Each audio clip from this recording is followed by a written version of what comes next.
Sneha steel and furniture centre Salgare. आमच्याकडे steel भांडी, संसार उपयोगी साहित्य, sofa set, furniture, cooler, dining table, आटा चक्की व इतर साहित्यांचे एकमेव ठिकाण एक, व्हरायटी अनेक। आता शुभ मुहूर्ताची सुरुवात सलगरेतील स्नेहा स्टील मधील खरेदीनेच। वाजवी दर, सजवा फर्निचरने तुमचे घर। सर्व साहित्यावर बजाज फायनान्सची खास सोय उपलब्ध। स्टील भांड्यांना 5 वर्षे गॅरंटी, तर फर्निचर साहित्यास किडवाळीपासून लाईफ टाइम वॉरंटी। खात्रीशीर खरेदीसाठी मिरज पूर्व भागातील एकमेव ठिकाण Sneha steel and furniture centre Salgare. आमचा पत्ता रवींद्र वस्त्रनिकेतन शेजारी सलगरे। संपर्क 90 96 25 91 38। प्रत्येक बातमीतील घटनेच्या वास्तविकतेची तुलना थेट पाहत रहा सांगली अपडेट। माजी महापौर सुरेश पाटील यांचा गळफास घेऊन आत्महत्येचा प्रयत्न, उपचार सुरू।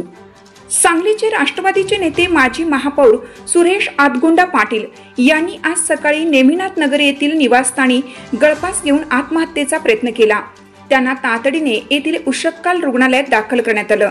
तेथे अतिदक्षता विभागात त्यांच्यावर उपचार सुरू असून प्रकृती स्थिर असल्याची माहिती रुग्णालय व्यवस्थापनाने दिली। या घटनेची प्राथमिक नोंद विश्रामबाग पोलीस ठाण्याच्या दप्तरी करण्यात आली आहे। कारण अस्पष्ट आहे। गेल्या 3 दशकाहून अधिक काळ सांगलीच्या राजकारण, समाजकारण, शिक्षण, उद्योग, व्यापार क्षेत्रातील एक प्रमुख चेहरा असलेला सुरेश पाटील यांनी आत्महत्येचा प्रयत्न केल्याच्या वृत्ताने सांगलीकरांना धक्का बसला। काही कारणाने गेल्या वर्षभरापासून ते सार्वजनिक कार्यक्रमांपासून थोडे अलिप्त झाले होते। त्यांच्या संकल्पनेतून साकारलेल्या सुरश्री संगीत महोत्सवाच्या उद्घाटनाला त्यांनी गेल्या रविवारी हजेरी लावली होती। आज सकाळी त्यांनी निवासस्थानी साडीने गळफास लावण्याचा प्रयत्न केला।